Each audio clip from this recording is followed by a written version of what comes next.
Shalom sahabat Gebada. Apa kabar hari ini? Saya percaya kita akan melihat kebaikan Tuhan dalam hidup kita. Senang sekali dapat bertemu dengan saudara-saudari semua dalam gerakan baca dengar Alkitab atau Gebada.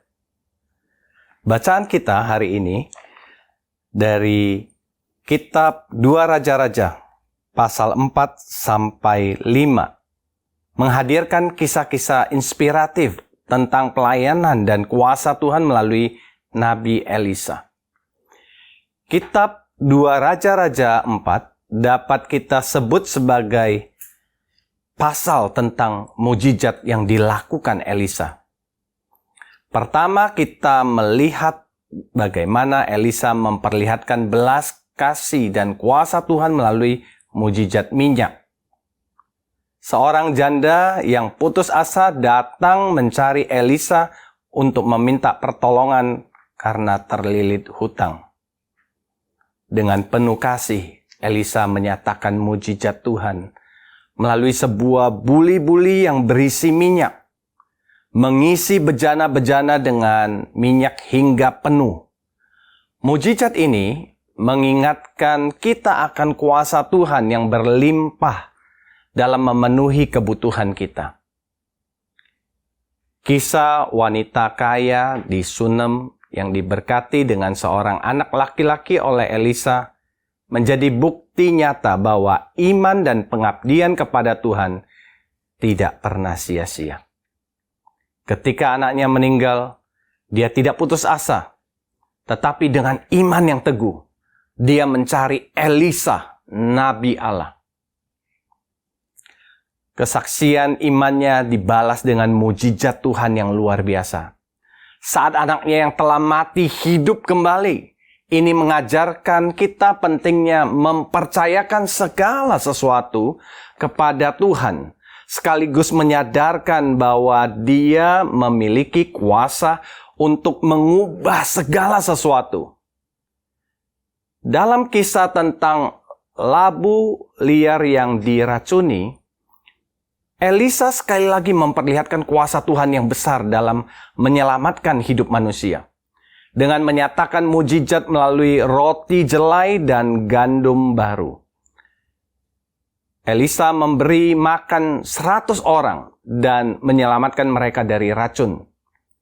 Hal ini mengingatkan kita akan kuasa Tuhan yang melampaui segala batasan. Dan bahwa Dia dapat menyelamatkan kita dari bahaya apapun. Kisah Naaman, panglima Aram yang sembuh dari penyakit kusta, adalah cerminan dari kuasa dan kasih Tuhan yang melampaui batas bangsa dan budaya. Meskipun awalnya ragu, Naaman mempercayakan dirinya kepada Allah Israel dan mengalami kesembuhan yang luar biasa. Hal ini mengajarkan kita pentingnya memiliki hati yang tunduk dan percaya kepada Tuhan. Bahwa ketika jalan yang Dia tunjukkan mungkin tidak sejalan dengan apa yang kita pikirkan. Dari kisah-kisah ini, kita belajar bahwa kuasa Tuhan bekerja melalui iman, kerjasama, dan ketaatan kepada firman-Nya. Sebagai pemimpin, kita dipanggil untuk mendengarkan dan mengikuti kehendak Tuhan, serta membangun kerjasama dengan sesama. Mari kita membaca kitab 2 Raja-Raja pasal 4 sampai 5 bersama-sama.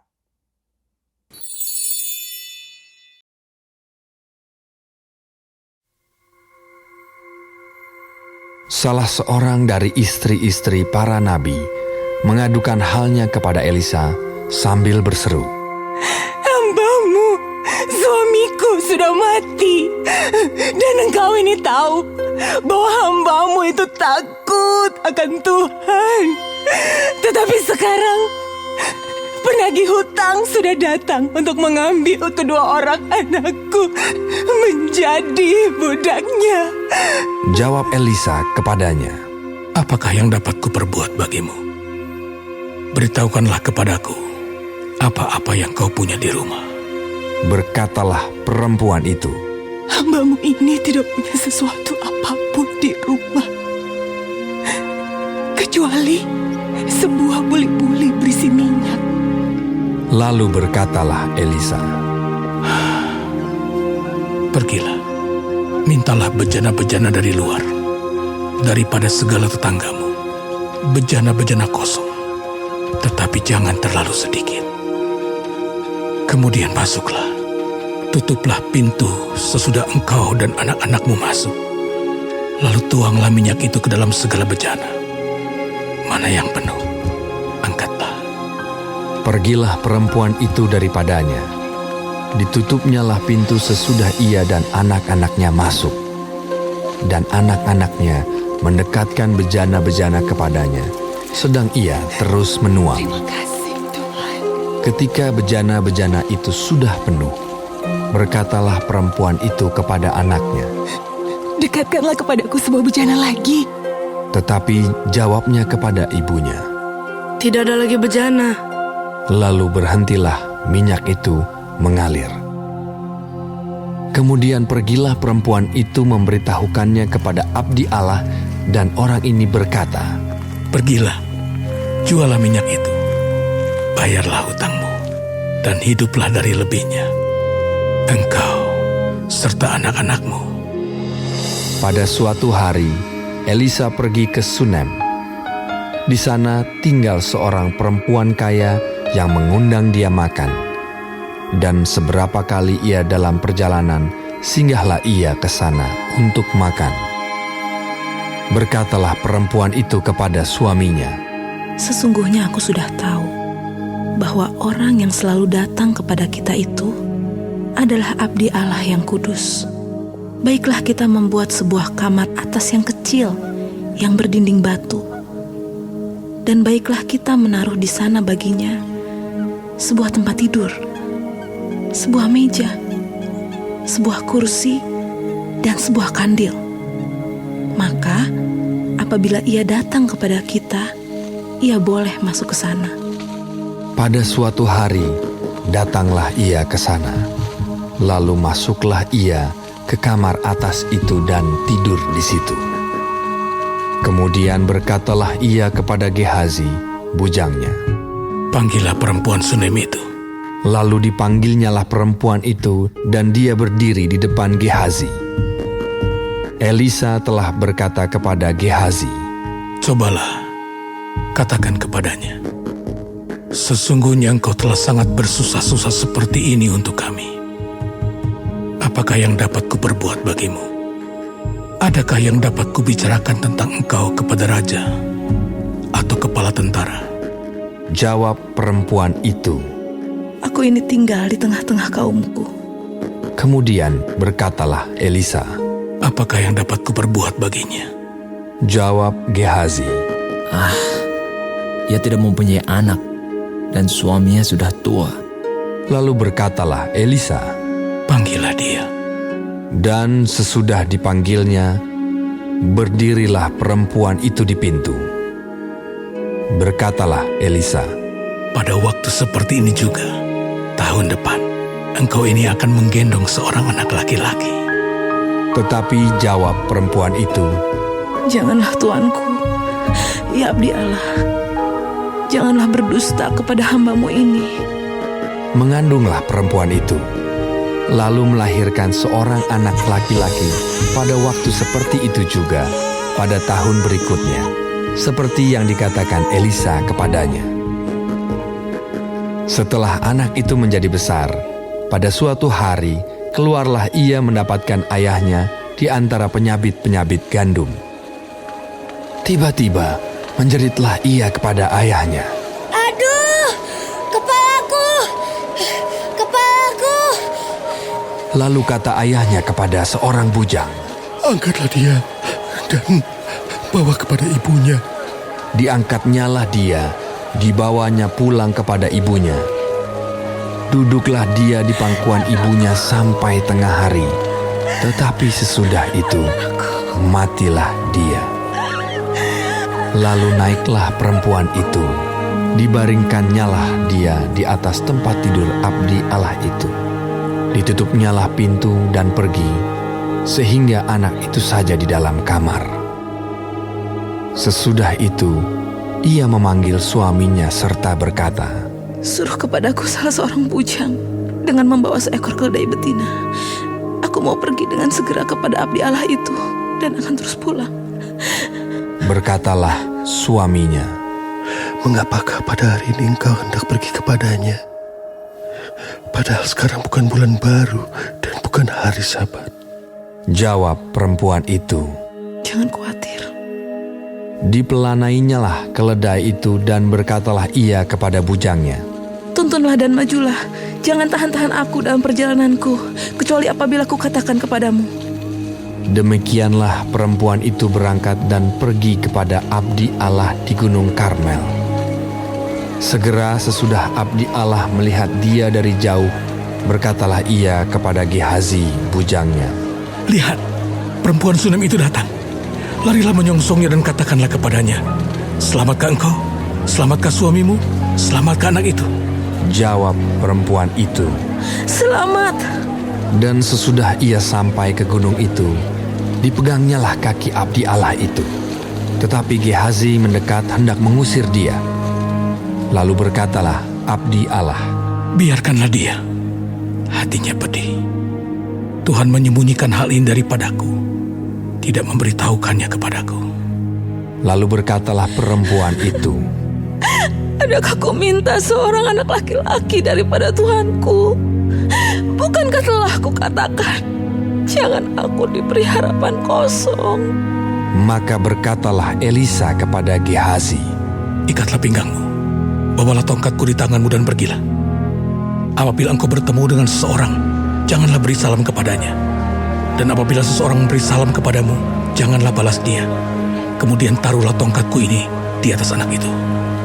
Tetapi berkatalah ibu anak itu, Demi Tuhan yang hidup dan demi hidupmu sendiri, sesungguhnya aku tidak akan meninggalkan engkau.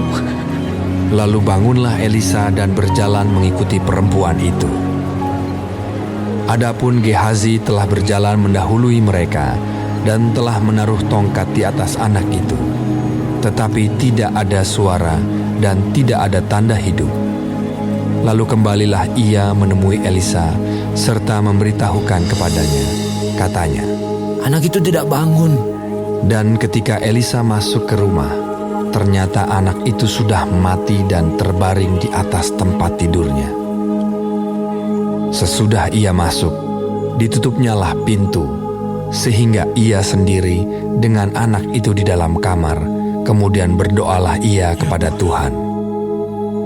Lalu ia membaringkan dirinya di atas anak itu, dengan mulutnya di atas mulut anak itu, dan matanya di atas mata anak itu, serta telapak tangannya di atas telapak tangan anak itu.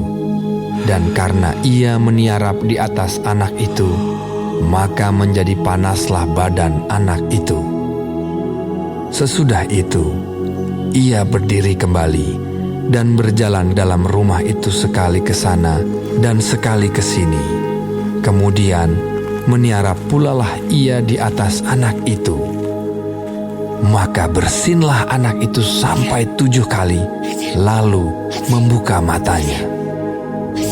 Kemudian Elisa memanggil Gehazi dan berkata, Panggillah perempuan Sunem itu. Dipanggilnyalah dia, lalu datanglah ia kepadanya. Maka berkatalah Elisa, Angkatlah anakmu ini. Masuklah perempuan itu, lalu tersungkur di depan kaki Elisa dan sujud menyembah dengan mukanya sampai ke tanah. Kemudian diangkatnyalah anaknya, lalu keluar. Elisa kembali ke Gilgal pada waktu ada kelaparan di negeri itu. Dan ketika pada suatu kali rombongan nabi duduk di depannya, berkatalah ia kepada bujangnya, Taruhlah kuali yang paling besar di atas api, dan masaklah sesuatu makanan bagi rombongan nabi itu. Lalu keluarlah seorang dari mereka ke ladang untuk mengumpulkan sayur-sayuran. Ia menemui pohon sulur-suluran liar dan memetik daripadanya labu liar serangkul penuh dalam jubahnya. Sesudah ia pulang, teruslah ia mengiris-ngirisnya ke dalam kuali masakan tadi, sebab mereka tidak mengenalnya. Kemudian dicedoklah dari masakan tadi bagi orang-orang itu untuk dimakan, dan segera sesudah mereka memakannya, berteriaklah mereka serta berkata, "Maut ada dalam kuali itu, hai abdi Allah!" Dan tidak tahan mereka memakannya. Tetapi berkatalah Elisa, Ambillah tepung, dilemparkannyalah itu ke dalam kuali serta berkata, cedoklah sekarang bagi orang-orang ini, supaya mereka makan. maka tidak ada lagi sesuatu bahaya dalam kuali itu. Datanglah seseorang dari Baal Salisa dengan membawa bagi abdi Allah roti hulu hasil, yaitu 20 roti jelai serta gandum baru dalam sebuah kantong. Lalu berkatalah Elisa, Berilah itu kepada orang-orang ini, supaya mereka makan. Tetapi pelayannya itu berkata, Bagaimanakah aku dapat menghidangkan ini di depan 100 orang? Jawabnya, Berikanlah kepada orang-orang itu, supaya mereka makan. Sebab beginilah firman Tuhan, orang akan makan, bahkan akan ada sisanya. Lalu dihidangkannyalah di depan mereka. Maka makanlah mereka dan ada sisanya, sesuai dengan firman Tuhan.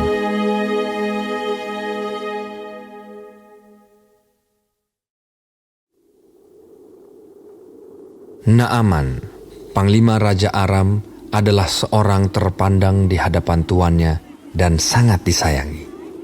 Sebab oleh dia, Tuhan telah memberikan kemenangan kepada orang Aram. Tetapi orang itu, seorang pahlawan tentara, sakit kusta. Orang Aram pernah keluar bergerombolan dan membawa tertawan seorang anak perempuan dari negeri Israel. Ia menjadi pelayan pada istri Naaman.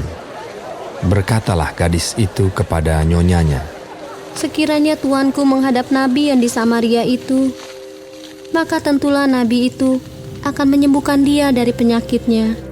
Lalu pergilah Naaman memberitahukan kepada tuannya, katanya, Begini-beginilah dikatakan oleh gadis yang dari negeri Israel itu. Maka jawab Raja Aram, Baik, pergilah, dan aku akan mengirim surat kepada Raja Israel. Lalu pergilah Naaman dan membawa sebagai persembahan 10 talenta perak dan 6.000 shikal emas dan 10 potong pakaian. Ia menyampaikan surat itu kepada Raja Israel yang berbunyi, Sesampainya surat ini kepadamu, maklumlah kiranya bahwa aku menyuruh kepadamu, Naaman, pegawaiku, supaya engkau menyembuhkan dia dari penyakit kustanya. Segera sesudah Raja Israel membaca surat itu, dikoyakkannyalah pakaiannya serta berkata, Alahkah aku ini yang dapat mematikan dan menghidupkan? Sehingga orang ini mengirim pesan kepadaku, supaya ku sembuhkan seorang dari penyakit kustanya. Tetapi sesungguhnya, perhatikanlah dan lihatlah, ia mencari gara-gara terhadap aku. Segera sesudah didengar Elisa, abdi Allah itu, bahwa Raja Israel mengoyakkan pakaiannya, dikirimnyalah pesan kepada Raja, bunyinya, Mengapa engkau mengoyakkan pakaianmu? Biarlah ia datang kepadaku, supaya ia tahu bahwa ada seorang nabi di Israel. Kemudian datanglah Naaman dengan kudanya dan keretanya, lalu berhenti di depan pintu rumah Elisa. Elisa menyuruh seorang suruhan kepadanya, mengatakan, Pergilah mandi 7 kali dalam sungai Yordan, maka tubuhmu akan pulih kembali, sehingga engkau menjadi tahir. Tetapi pergilah Naaman dengan gusar sambil berkata, Aku sangka bahwa setidak-tidaknya ia datang keluar dan berdiri memanggil nama Tuhan Allahnya, lalu menggerak-gerakkan tangannya di atas tempat penyakit itu, dan dengan demikian menyembuhkan penyakit kustaku. Bukankah Abana dan Parpar, sungai-sungai Damsik, lebih baik dari segala sungai di Israel? Bukankah aku dapat mandi di sana dan menjadi tahir? Kemudian berpalinglah ia dan pergi dengan panas hati. Tetapi pegawai-pegawainya datang mendekat serta berkata kepadanya, Bapak, seandainya nabi itu menyuruh perkara yang sukar kepadamu, bukankah Bapa akan melakukannya? Apalagi sekarang, ia hanya berkata kepadamu, mandilah, dan engkau akan menjadi tahir. Maka turunlah ia membenamkan dirinya 7 kali dalam sungai Yordan, sesuai dengan perkataan abdi Allah itu.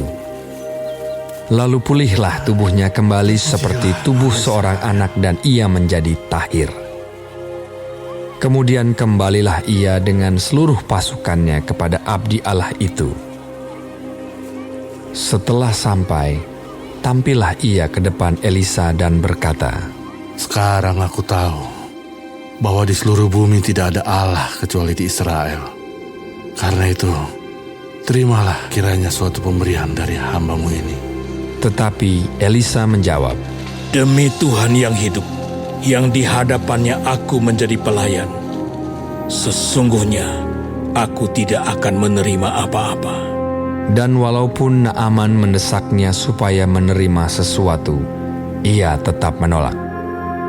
Akhirnya, berkatalah Naaman, Jikalau demikian, biarlah diberikan kepada hamba-Mu ini tanah sebanyak muatan sepasang bakal. Sebab hamba-Mu ini tidak lagi akan mempersembahkan korban bakaran atau korban sembelihan kepada Allah lain, kecuali kepada Tuhan. Dan kiranya Tuhan mengampuni hamba-Mu ini dalam perkara yang berikut. Apabila tuanku masuk ke Kue Rimon untuk sujud menyembah di sana, dan aku menjadi pengapitnya, sehingga aku harus ikut sujud menyembah dalam Kue Rimon itu, kiranya Tuhan mengampuni hamba-Mu ini dalam hal itu. Maka berkatalah Elisa kepadanya, Pergilah dengan selamat. Setelah Naaman berjalan tidak berapa jauh daripadanya, berpikirlah Gehazi, bujang Elisa, abdi Allah. Sesungguhnya tuanku terlalu menyegani Naaman, orang Aram ini, dengan tidak menerima persembahan yang dibawanya. Demi Tuhan yang hidup, sesungguhnya aku akan berlari mengejar dia dan akan menerima sesuatu daripadanya. Lalu Gehazi mengejar Naaman dari belakang. Ketika Naaman melihat ada orang berlari-lari mengejarnya, turunlah ia dengan segera dari atas kereta untuk mendapatkan dia dan berkata, Selamat. Jawabnya, Selamat. Tuanku Elisa menyuruh aku mengatakan, baru saja datang kepadaku 2 orang muda dari pegunungan Efraim, dari antara rombongan nabi. Baiklah, berikan kepada mereka setalenta perak dan 2 potong pakaian. Naaman berkata, Silakan, ambillah 2 talenta. Naaman mendesak dia dan membungkus 2 talenta perak dalam 2 pundi-pundi dan 2 potong pakaian, lalu memberikannya kepada 2 bujangnya. Mereka ini mengangkut semuanya di depan Gehazi. Setelah mereka sampai ke bukit, disambutnyalah dari tangan mereka, disimpannya di rumah, dan disuruhnya kedua orang itu pergi, maka pergilah mereka. Baru saja Gehazi masuk dan tampil ke depan tuannya, berkatalah Elisa kepadanya, Dari mana Gehazi? Jawabnya, Hamba-Mu ini tidak pergi kemana-mana. tetapi kata Elisa kepadanya, Bukankah hatiku ikut pergi ketika orang itu turun dari atas keretanya mendapatkan engkau? Maka sekarang engkau telah menerima perak dan dengan itu dapat memperoleh kebun-kebun, kebun zaitun, kebun anggur, kambing domba, lembu sapi, budak laki-laki dan budak perempuan. Tetapi penyakit kusta Naaman akan melekat kepadamu dan kepada anak cucumu untuk selama-lamanya. Maka keluarlah Gehazi dari depannya dengan kena kusta, putih seperti salju.